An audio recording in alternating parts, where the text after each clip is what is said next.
All right, everyone get ready, because we are diving deep today. It might sound a little boring at first, but stick with me. We're going to be talking about the T3010 return for Canadian charities, especially for those of you getting ready to file. So we're going to be going over how to file it properly, how to avoid common mistakes, and really present your organization in the best way. We're going to break it all down.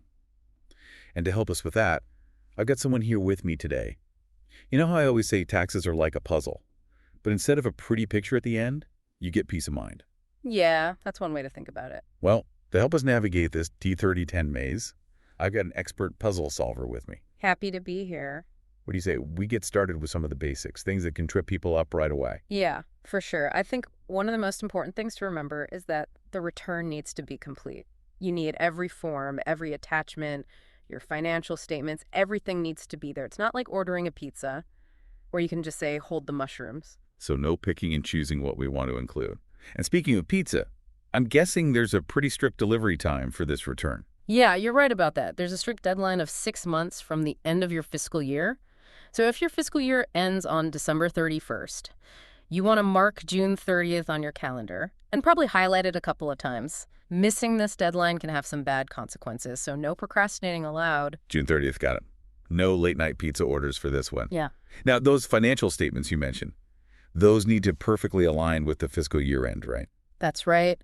Any discrepancies between the two can really confuse things. The CRA needs a clear and accurate picture of your finances, so consistency is really key. Consistency is king. All right, I'm writing that down. Now, here's something that confused me when I was reading through all the material. Let's say a charity's inactive for the year. Do they still need to file? Seems like a lot of work for an organization that's essentially on pause. It's a common question, and the answer might surprise you. Even inactive charities have to file their T3010 return. You can think of it like checking in with the CRA, letting them know you're still around even if you weren't operating this year. It's really about keeping your charity status current. So it's like sending the CRA a postcard, just saying, hey, we're still here. We're just taking a little break. Now, before we get too comfortable with those postcards, I want to go over another potential problem area, Section C2 of the return. It's all about describing your activities. But it seems like there's a difference between describing charitable activities and fundraising activities. Yeah, that's a very important difference. You need to be very specific in Section C2. Like, for example, if your charity holds a gala to raise money for a new community center, that gala is considered a fundraising activity. So the gala is like a trailer for the main event, which is actually building the community center. Exactly. The gala goes under fundraising. And the community center project goes where? That would go in the charitable activities section. You want to describe the impact it will have? Okay, so separate the showmanship from the substance. Yeah. Got it. Now, this next one might sound a little obvious, but we've got to talk about signatures and information. Of course. What do we need to know about signatures? And is it enough to just make sure all the information is filled out correctly? Well, while a fancy signature might be nice, what really matters is accuracy and completeness. You need a director or trustee's signature in Section E. And when it comes to the information you really want to pay attention to, Form T3010. That's where they ask for details about all your directors, trustees, and officials. Things like their date of birth, arm's length status. Hold on, arm's length status. What exactly does that mean? It's not as complicated as it sounds. Arm's length basically means there's no close relationship between the parties involved. Like, if a director was your brother-in-law, that wouldn't be considered arm's length. So it's all about transparency and avoiding conflicts of interest. Okay, that makes sense. So back to Form T1235. We need those dates of birth, the arm's length status, and, wait for it, postal codes. Seriously. I know it might seem like a small detail, but trust me, the CRA takes those things very seriously. Missing even one postal code can hold things up. And while we're talking about details, don't forget about Form T1236. You need to include the registration numbers for all your qualified dunny. So it sounds like accuracy is really, really important here. Dot your I's and cross your T's and make sure you have all the postal codes. Now, I know that most people file electronically these days, but what if, for whatever reason, we need to mail in the documents? Do we just address it to CRA headquarters? It's a little more specific than that. So if you need to mail in your return, make sure you send it to this address: Charities Directorate, Canada Revenue Agency, 105-275 Pope Road, Summerside, PE, C1N 6E8. So not quite CRA headquarters, more like CRA's Seaside Retreat, judging by that address. Okay. I've got it. Now, as much as I'd love to hang out in Summerside, let's get back to this T3010. I'm guessing there are even more sections and schedules we haven't talked about yet. Yeah, there's still lots to cover, and one of the big things to understand is the difference between Section D and Schedule 6. Okay, now this sounds interesting. So how do we know which one applies to our charity? It really depends on your specific organization. Section D is the standard path for most charities, but if your charity is a bit more complex, you might find yourself in Schedule 6 territory. Schedule 6 territory. Yeah, think of it like the VIP section of the T3010. Ooh, VIP section. I like the sound of that. So how does our charity get this VIP treatment? There are a few factors. It depends on your revenue, your property holdings, and whether you have permission to accumulate funds. If any of those exceed a certain limit, then you're in Schedule 6. So it's like leveling up in the charity world. And I'm guessing this leveling up comes with a few extra responsibilities Oh, when it comes to filing. you got it. Schedule 6 needs more detailed reporting. Okay, so before we get to the VIP section, I want to make sure we haven't missed anything crucial in Section D. What do we need to look out for there? The main thing is to make sure your financial data is accurate, especially when it comes to lines 4,500 to 4,650. Those lines deal with your charity's revenue, and it's how the CRA checks your financial health and that you're compliant. So those lines are like the vital signs of our T3010. Got it.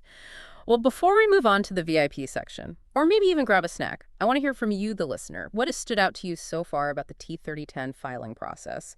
Head over to our social media and let us know. We'd love to hear your thoughts and experiences.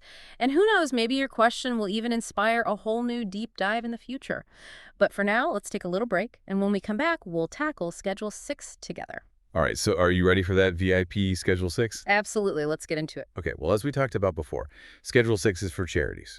That meets certain criteria: higher revenue, significant property holdings, or permission to accumulate funds.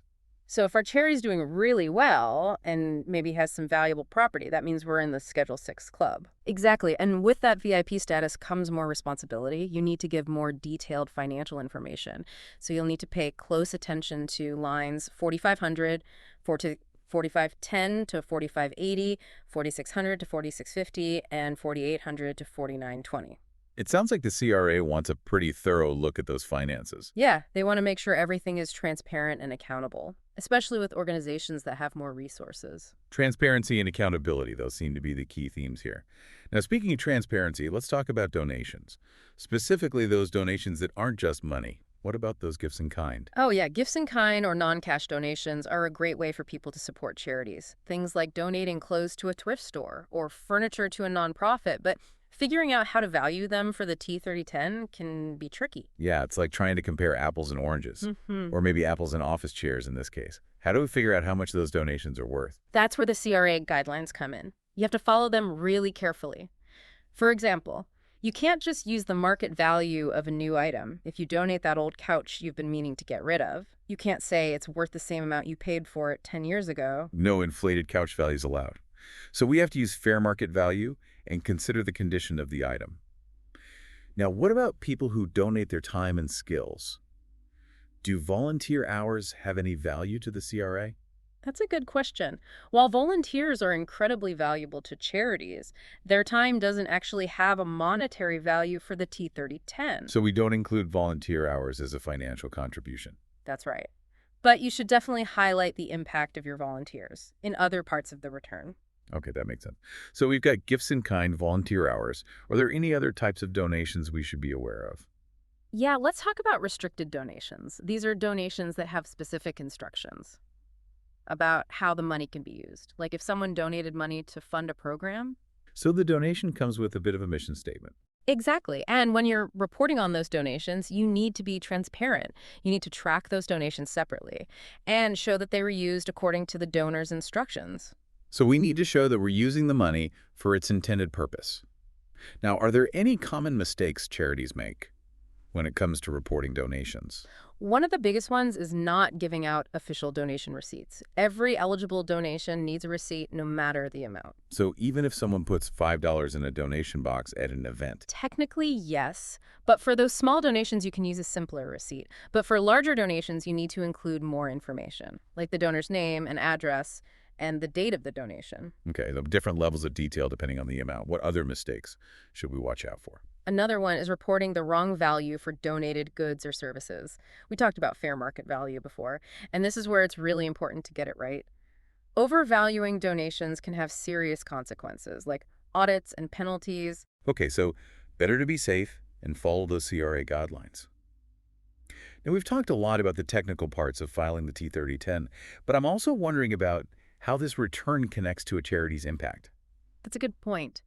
The T3010 isn't just about checking boxes and following the rules. It's a chance to show the great work your organization is doing and how you're fulfilling your mission. So it's like the charity's annual report card, not just to the CRA, but to the public as well. Exactly. It tells the story of your activities, your finances, and your impact. That makes it sound a lot less scary. But how do we make sure our T3010 is more than just numbers? How do we turn it into a story? That's where using clear and simple language comes in. Use descriptions that highlight the impact of your programs. Share your successes and challenges. Like if your animal shelter found homes for a record number of animals last year, that's something you can celebrate in your T3010. So we need to share those inspiring stories. Exactly. Those stories bring your work to life. And remember, this information is public, so it's a great way to connect with potential donors, volunteers, and supporters. So we've covered gifts in kind, restricted donations, mistakes to avoid, and the importance of storytelling. What other advice do you have for us? One thing that I always recommend is to keep really good records. And I don't just mean financial records. So what other records should we be keeping?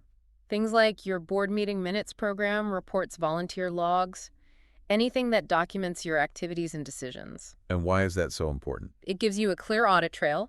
It shows that you're being transparent and accountable. Mm-hmm. So if the CRA has any questions, you'll have the documents to answer them. It's like having a superpower, the power of organization. But even with the best organization, mistakes can happen. So what happens if we make a mistake on our T3010 after we've already filed it? Don't worry. The CRA has a way to fix mistakes. You need to file a T1243, which is a request to change a charity information return. So there's a way to fix things if we need to, but I guess it's still best to try to avoid mistakes in the first place. Exactly. Double-checking everything before you file can save a lot of trouble later. So let's talk about some things we can do to prevent those mistakes. One of the most important things is to stay up to date on CRA guidelines. Those guidelines can change, so you need to keep track of them. Okay, but how do we stay up to date without reading tons of documents? The CRA website has a lot of information for charities, guides, FAQs, even webinars. So that's a great place to find everything you need. So we should bookmark that website and check it often. Exactly. They often add new information and clarifications. Okay, so knowledge is power. What else can we do to be proactive? I also suggest getting help from a charity law expert, especially if you have complex questions. So if we're not sure, it's always best to call in a professional. Exactly. They can help you understand the rules and make sure you're doing everything right. That peace of mind is really valuable. Now, before we get to the last part of our deep dive, I want to thank all our amazing listeners. You're the ones out there doing the hard work and making a difference. You're right. The work you do is so important. And to show our appreciation, we want to hear from you. What surprised you about the T3010? Or maybe you have a question we haven't answered yet. Let us know on social media. We always love to hear your thoughts and experiences. All right, everyone, grab your favorite drink and a snack. We'll be back in a minute to talk about audits. All right, we're back and ready to talk about something that nobody really wants to talk about, but that's what we do here right now. Okay. Today, we're talking about audits. Everyone take a deep breath. It's not as scary as you think. Easy for you to say. But okay, seriously, let's break it down.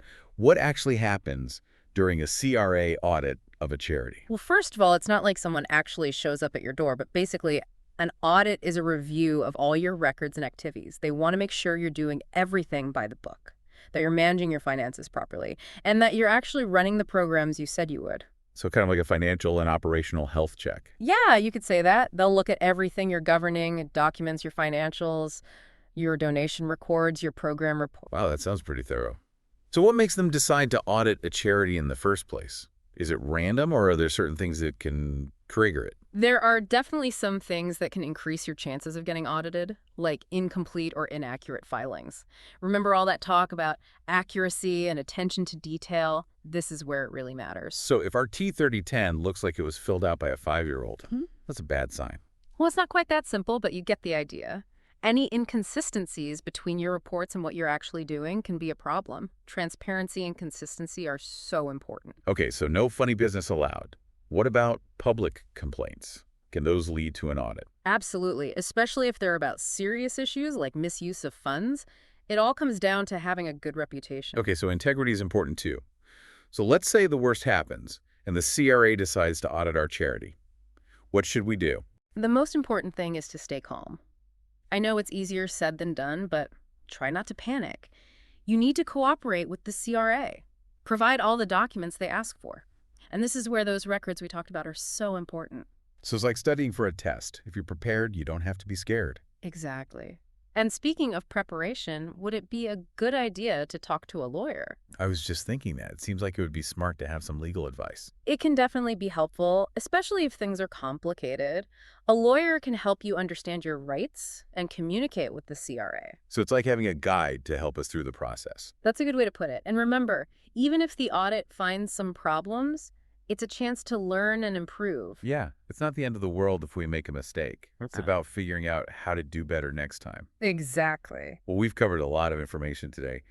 Everything from the details of filing the T3010 to the big picture stuff like transparency and audits. It's been quite the deep dive. Hopefully you're feeling a little more confident about filing your T3010. And don't forget, there are resources out there to help you. That's right. And most importantly, remember the incredible work you do as charities. You're making a real difference in the world. I agree completely. Keep up the great work. And to our listeners, thank you so much for joining us. We hope you found this deep dive helpful and informative. Remember, knowledge is power, and we're all in this together. Happy filing, everyone. And happy impact making. We'll see you on our next deep dive.